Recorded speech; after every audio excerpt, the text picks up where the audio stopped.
Oksana's life was going in the best possible way. From her youth, she was not only distinguished by her bright, beautiful appearance, but also by her remarkable restraint and judgment. While her friends were collecting guys with whom they met, measuring not only their quantity but also their quality, who has a prettier beau, who is richer, who is more promising, she studied hard at school and then at the university. She learnt not only scientific theory, but also practical skills. She looked closely at the people around her and drew conclusions.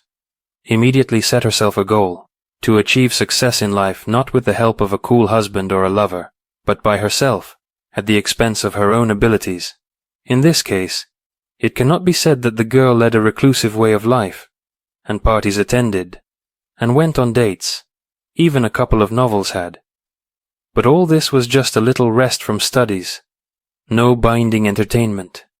She was courted by handsome guys, among whom there were promising thorough guys, by all signs ready for a very serious relationship.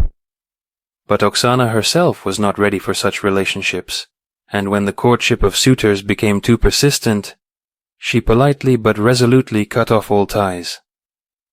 She graduated from university not only with honors, but also had a good practice in a solid company, where she got a job, for a very serious position.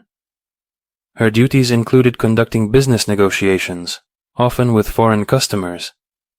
Oksana's speciality was reincarnation into a blonde girl from Anecdotes, who was thrown to the clients in counting on her smarmy appearance, ability to flap her eyes and attempts to achieve serious concessions at the expense of it.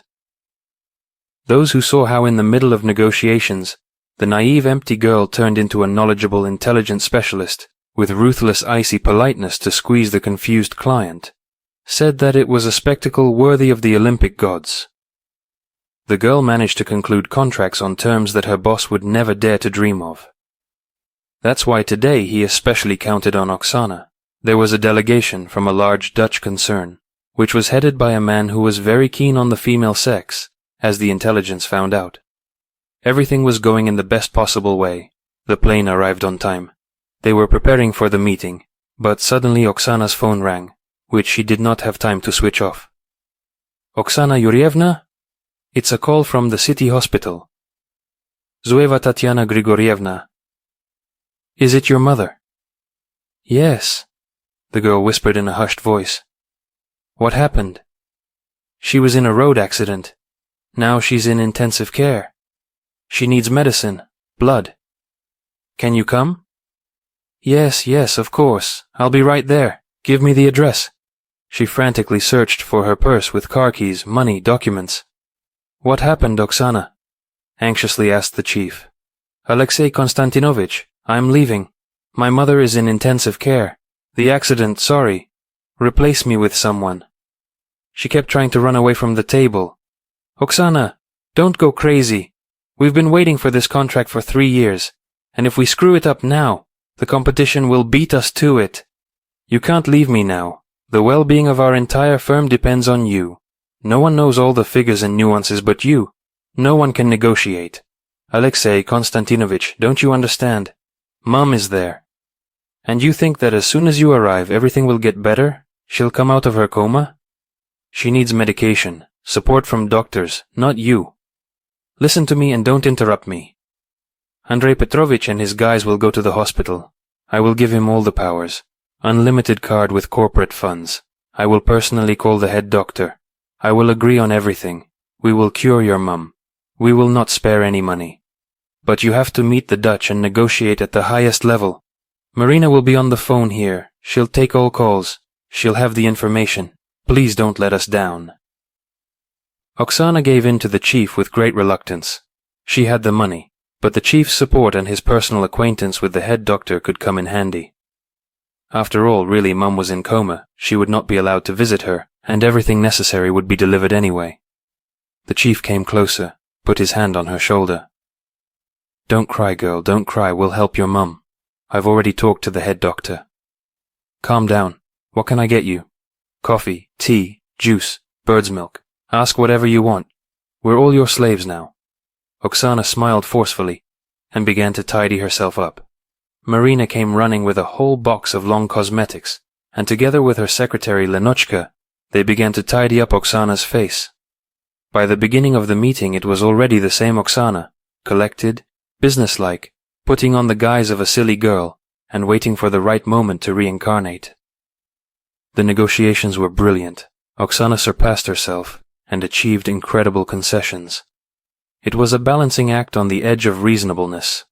Wanting to finish the negotiations quickly and go to the hospital, she forced the pressure, and risked to anger the Dutchman, but he broke under her pressure, and signed everything that was necessary. "Thank you, child. I owe you for life," exhaled the chief when the Dutch left for the hotel. "Andrei Petrovich and his car are at your disposal today. Fly to the hospital. Save your mum. There is still no change there. Marina keeps her hand on the pulse all the time." The hospital reassured her. Her mother's condition is serious but stable. They hope that soon she will come out of coma. Nothing is needed. Everything necessary has been brought. Let her go home to rest. Oksana left the reception center, walked to the car, fell down on the seat without strength. "Where are we going, Oksana Yurievna?" sympathetically asked the elderly Andrei Petrovich. "Home! Home! And hurry up!" Oksana held on with all her might. Most of all, she wanted to cower in a corner and cry. "Do not need to buy anything." No, thank you." They quickly drove to her house. Together with Oksana, one of the guys who accompanied her got out of the car. He answered her unasked question. She only nodded, mumbled, "Thank you, goodbye," locked the door, slid down the wall to the floor, and only then burst into tears, sobbing and howling. The next day she woke up close to lunchtime and immediately rang the hospital. Fortunately, everything was fine there. Mum was better, while she was still unconscious, but her body was coping. Everything would be fine. Oksana looked at the unanswered ones. Of course Vitaly is worried. She hasn't called him since yesterday. She dialed his number, apologized, explained the situation. The young man immediately asked her what she needed to bring. She replied that she didn't need to bring anything. She was going to visit her father and then wait for him at her place, let him come for a few days. It was hard for her to be alone. In the evening, her friend arrived, laden with bags of delicacies, kissed Oksana, asked about her parents' health, and then began to take out presents. He worked as a jeweler in some small workshop, but he made wonderful things. Soon after they met, he gave Oksana a gold bracelet, then earrings. The girl rarely wore the gifts. For some reason since childhood she did not like gold jewelry, some kind of allergy. This time her beloved brought a silver pendant with a very beautiful stone and strictly told her to wear it. "Wear at least silver or I'll take offense," he said half-jokingly. "And here, for your mum, it's an amulet for recovery. Ask the nurses to put it on, she needs it now. It's a set of earrings I gave her earlier. For Daddy Vitalik gave an antique watch braguette on a chain. He was very fond of all sorts of ancient paraphernalia." They spent 2 wonderful days and then Oksana went back to work. She stopped by the hospital and asked to put it around her mum's neck. Nurse waved her hands. What are you? No jewelry is allowed in intensive care, it's very strict. When they transfer to a regular ward you will bring, then we will put it on together with earrings. They were also removed, they are in our safe, don't worry." Oksana was upset but did not argue with the staff. She came to her father and gave him the present. Yuri Petrovich was very touched, asked to convey Vitalik heartfelt gratitude, but did not wear it yet. "It's not the time to wear such beauty. When Tanechka recovers, we'll go to pick her up, then I'll wear it," he said, carefully putting the gift in a box and putting it away in the cupboard by the headboard. Soon Tatiana Georgievna was transferred to a regular ward. She was on the mend. Oksana again asked to put an amulet on her mother, and this time she was not refused. There was less anxiety, and the girl gave herself completely to work, worked tirelessly to somehow thank Alexei Konstantinovich, so supported her in a difficult moment. A week later, when they were already planning how and when they would pick up her mother, her father had a severe attack of pancreatitis, and now he was taken to hospital. This time Oksana was again preparing to negotiate, but a colleague managed to fill in for her, and the firm's business was unaffected. The chief subsequently again helped with treatment, but Oksana tried to make do with her own resources, realizing that she had had enough of the impudence. In one of the evenings, Vitalik appeared again with a present. He presented Oksana with a velvet box and said, "Beloved, I understand. Now it is not up to gifts. But this thing is special. I want it to be a support for you." The girl opened the box, and she involuntarily burst out a sigh of admiration. There was a platinum ring of indescribable beauty, studded with small diamonds. "Oksana, I love you, and I ask you to become my wife." "Thank you, my love." She hugged Vitalik, kissed him. "Of course I agree, but now—" "Of course, my love. All issues with the wedding we'll decide when your parents will get better. I just want you to know that I'm always near you. Wear my ring, and know that I'm always near." In the morning, Vitalik took Oksana to work, kissed her tenderly, and asked, "My love, I've been thinking. Maybe you should leave work. At all. How is it suddenly? Why? It's hard for you now. You're worried. I'm afraid that something won't happen to you. And anyway, when we get married, I wouldn't want you to work. I earn a lot. We can live on that money." "What are you, my love?" Oksana was very surprised by such a turn. "I work not only because of money. I love my work and I don't want to leave it." "Well, look, I'm not insisting. I'm just worried about your health. Okay, we'll talk later. We'll see." Oksana shrugged her shoulders and walked resolutely into her office. What a caring Vitalik she has, but she was not going to quit her job. Alexei Konstantinovich looked in on her before dinner. "How are you feeling, Oksanochka? What about Daddy?" "He had an operation, now he's on the mend." "You're in a lot of trouble. Look, take care of yourself, call me if you need anything, right away." Oksana was very pleased with such attention of the head, but for some reason today, for the first time, she felt very tired. She came home, had some dinner, and fell asleep immediately. Over the next few days, it only got worse. She was torn between work, hospital, and home, sleeping 10-12 hours a day. But she was still lethargic. She was still giving presentations and giving brilliant talks, but now everything was a huge strain on her strength, and afterwards she just passed out.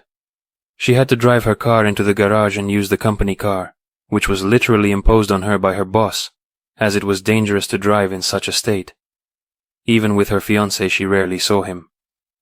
Vitalik shook his head, persuaded to quit work, to rest, and if before such conversations caused her irritation, now she began to think.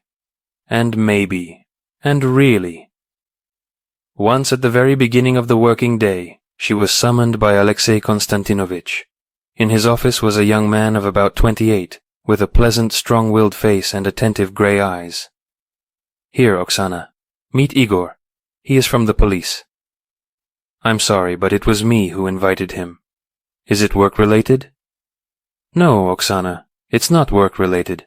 Well, it's work-related too, but not directly. I'm very worried that our best employee, or rather, employee, is always getting into some kind of trouble. Something happens to her parents, and then to her, usually on the eve or during an important meeting. I suggest you talk to Igor. Maybe he can see from the outside what we didn't see. But I'm sorry, I don't really believe in coincidences and coincidences. We've never had such serious problems before, and I want to find the reasons for it and fix them. I have no complaints about you. You are my hope and support, and I want all these troubles to end, both for us and for you. Go for a walk with Igor. Sit in a cafe. Have a chat. You are free for today." They left the office, walked along the boulevard. Igor turned out to be a pleasant interlocutor, but they were talking about nothing, establishing contact, so to speak. They came upon a nice cafe, and the young man suggested that they continue their meeting there. They sat down at a table, ordered a cup of coffee and a cake. Igor offered more sandwiches.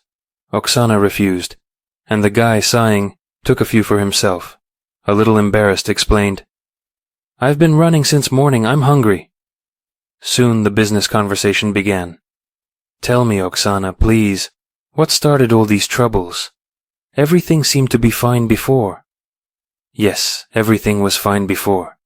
At work, in my personal life, and with my parents. They've always been in good health, they're not old, they've never been sick." "What happened to your mum then?" "I think she had an accident." Yes, it was just before a very important negotiation. I asked her later how it happened, because she drives perfectly well, unlike my dad. She smiled. So she was driving on a busy street. The yellow light came on. She started to brake and suddenly she just blacked out.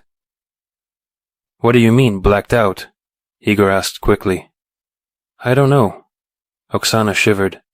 Mum said she only remembered that the car, instead of slowing down, sped forward for some reason. She didn't notice anything strange before that. You know, Mum remembered that she had been feeling a little sick for the last few days, a ringing in her head. But it passed quickly, and she put it down to normal fatigue, especially as headaches always plagued her. I see. What happened to your father? Pretty much the same thing, only kind of a light version. He was at home, not in the car. The neighbors called an ambulance.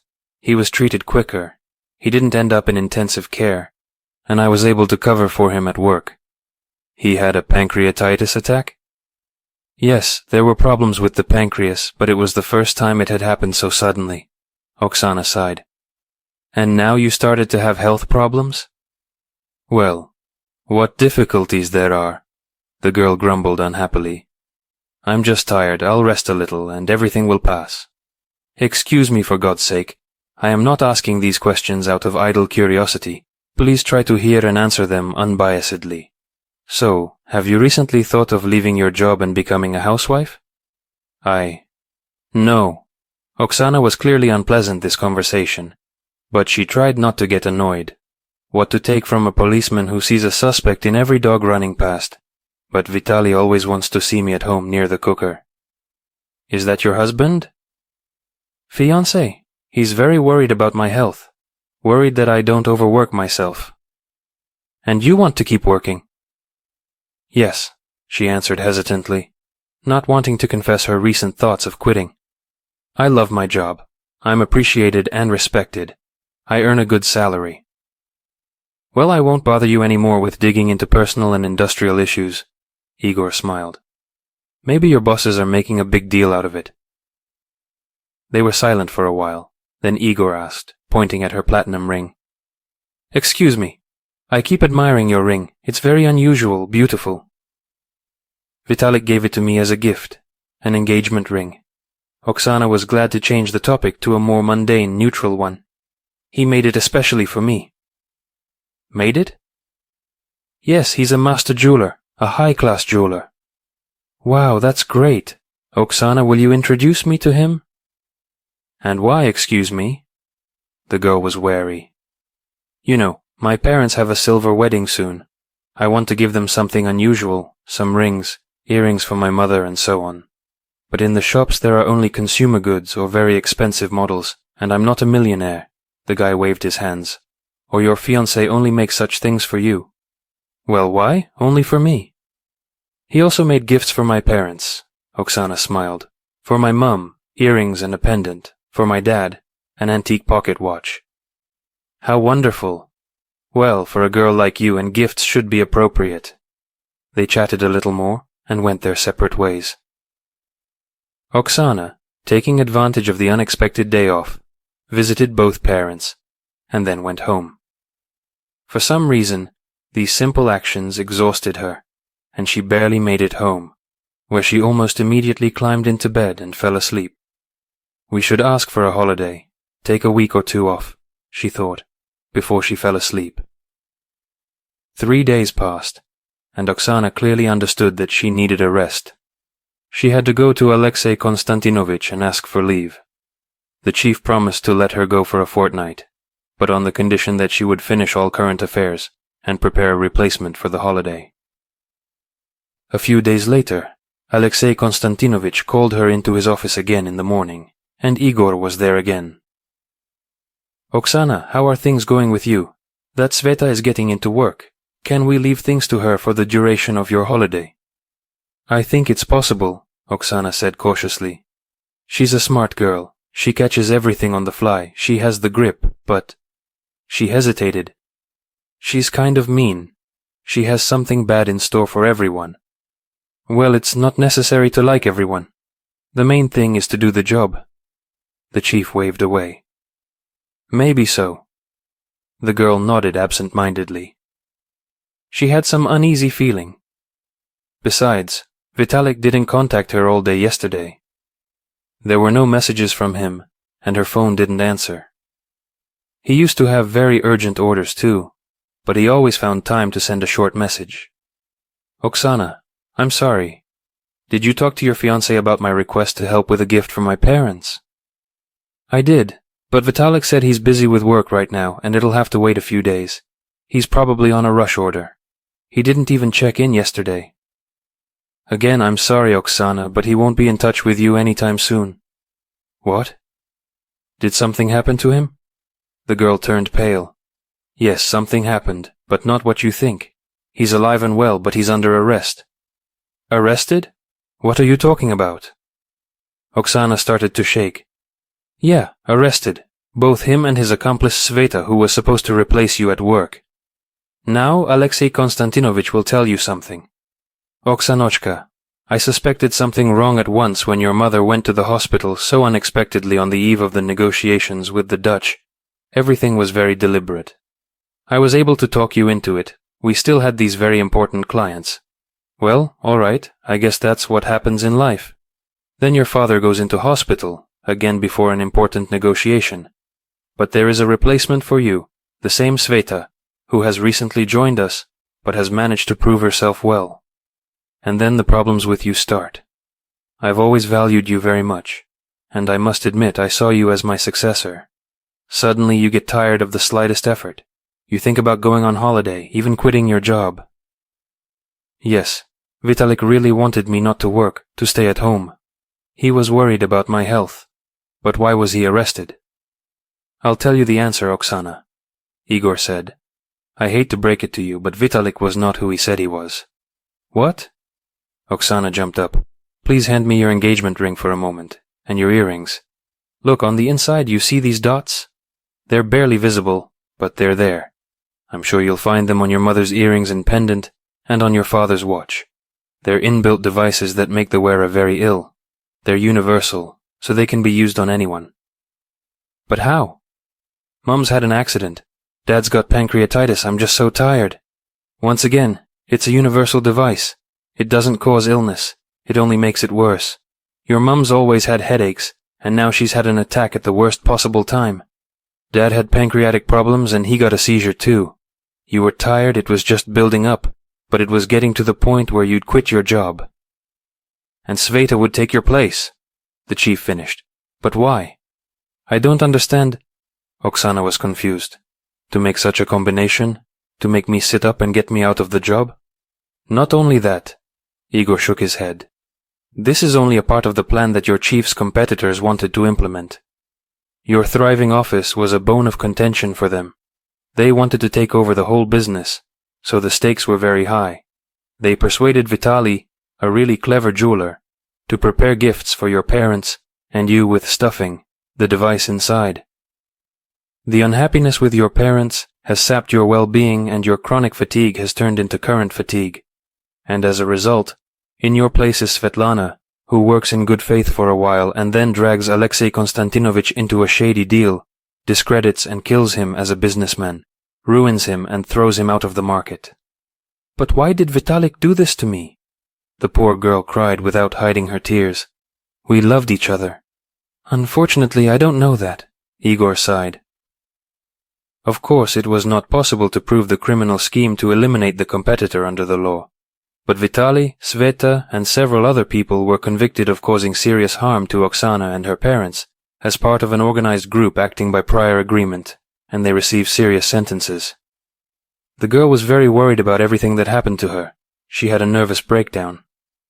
But gradually she recovered, in which an important role was played by the chief, who slowly loaded her with new very interesting work, as well as Igor, who was always by her side, supportive, stable, and reliable. After these events almost a year has passed, and they are so used to being together that they do not plan to part.